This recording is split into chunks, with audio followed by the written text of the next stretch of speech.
Assalamualaikum warahmatullahi wabarakatuh. Selamat malam teman-teman semua. Waalaikumsalam. Selamat malam. Malam. Halo pendengar USU VM, kembali lagi dengan saya, Glenn Gamalil Saragi dari Fakultas Teknik dan teman saya. Halo, saya John Manuel Hulu dari Fakultas Pertanian. Baiklah pendengar USU VM sekalian, malam ini kami sudah bersama dengan kelompok 2 MKWK PKN kelas 10. Jadi pada malam hari ini kita akan membahas tentang sikap kita dalam menghargai sesama masyarakat dalam menjalankan ibadah. Yang dimana nantinya kita akan membahas tentang kasus-kasus yang ada di Indonesia dan tentunya juga ada solusinya. Sebelum kita berbincang-bincang lebih lanjut, alangkah baiknya kita berkenalan dulu dengan kelompok 2 ini.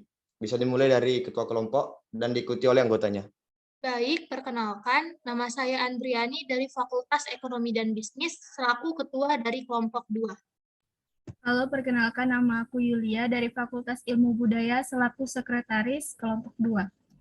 Halo, perkenalkan nama saya Raca dari Fakultas Ekonomi dan Bisnis. Halo, perkenalkan namaku Utari dari Fakultas Ekonomi dan Bisnis. Nama saya Roni dari Fakultas Ilmu Budaya. Halo, namaku Inka dari Fakultas Teknik Lingkungan. Halo, saya Kenang dari Fasilkom TI.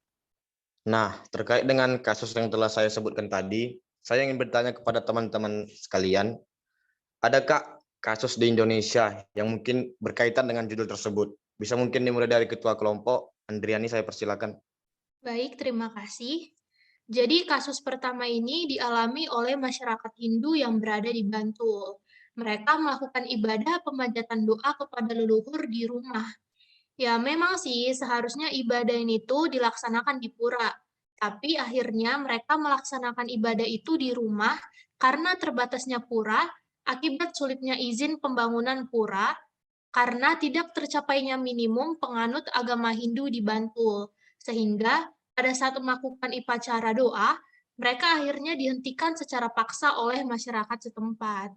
Begitu. Terima kasih Andriani atas kasus yang telah disampaikan. Selanjutnya mungkin bisa dari Saudari Raca memberikan contoh kasus lainnya. Oke, kasus lain dari saya itu terjadi di Yogyakarta, yaitu tentang umat Katolik ketika menjalankan ibadah misa Ekaristi, diserang oleh pria tak dikenal yang sepengetahuan saya itu sih mengakibatkan 4 orang terluka. Nah, ada jemaat yang menjadi saksi nyata mengaku bahwa mereka itu merasa tak aman lagi untuk beribadah. Mereka berpersepsi bisa saja jaringan pelaku mungkin akan mengulangi insiden itu lagi. Nah, dari kasus ini sangat jelas ya, bahwa umat Katolik di Yogyakarta itu pernah merasakan ketidaknyamanan dalam menjalankan ibadah. Seperti itu. Terima kasih Raca atas pemaparan kasusnya. Nah, selain dari 2 kasus yang telah disampaikan oleh Andriani dan Raca, apakah teman-teman lain memiliki contoh kasus? Mungkin dari Inka? Ya, di sini saya akan membawakan kasus di Tolikara, yaitu larangan ajan di Tolikara. Ini bentuk perlunya penegakan toleransi. Salah satu pemicu insiden Tolikara yaitu pelanggaran ajan di masjid setempat. Jadi kembali lagi pada mental masyarakatnya, menerima perbedaan dan toleran. Bagi yang terbiasa mendengarkan ajan dan suara orang mengaji melalui speaker masjid, ini tidak akan merasa terganggu, seperti yang ia contohkan di Banyuwangi, Jawa Timur. Ada masjid yang justru berdampingan dengan kelenteng milik penganut kepercayaan Konghucu.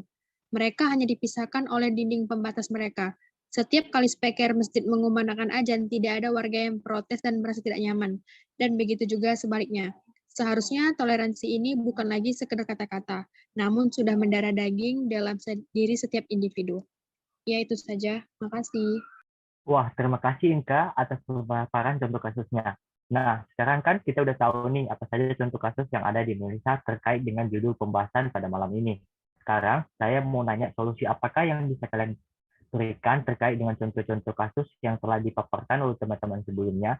Mungkin bisa dimulai dari Saudara Utari dulu, atau dari Saudara Roni dulu.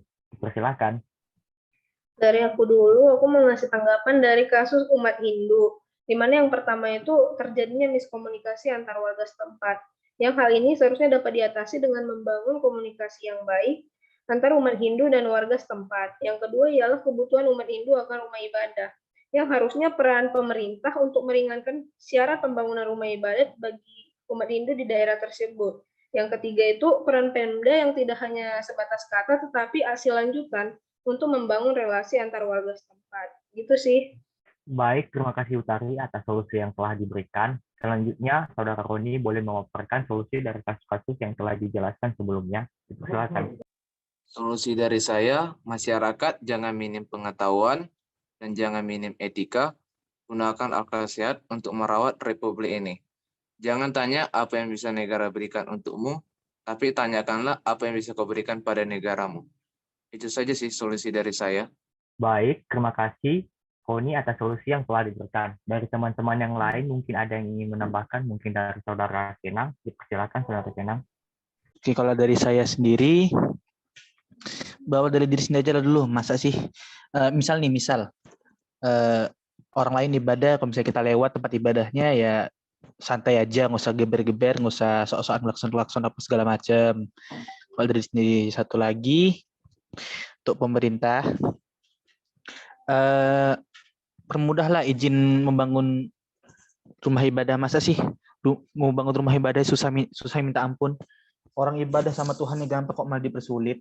Kalau dari saya itu aja sih. Terima kasih. Baik, terima kasih Kenang atas solusi yang telah diberikan. Nah, setelah mendengarkan pemaparan kasus dan solusi yang dijelaskan oleh teman-teman tadi, saya bisa simpulkan bahwa kita sebagai umat beragama hendaknya saling menghargai dan memiliki sikap toleransi satu sama lain. Mengingat kita adalah negara hukum yang taat beragama dan juga sesuai dengan semboyan kita yaitu Bhinneka Tunggal Ika yang berarti berbeda-beda tetapi tidak satu.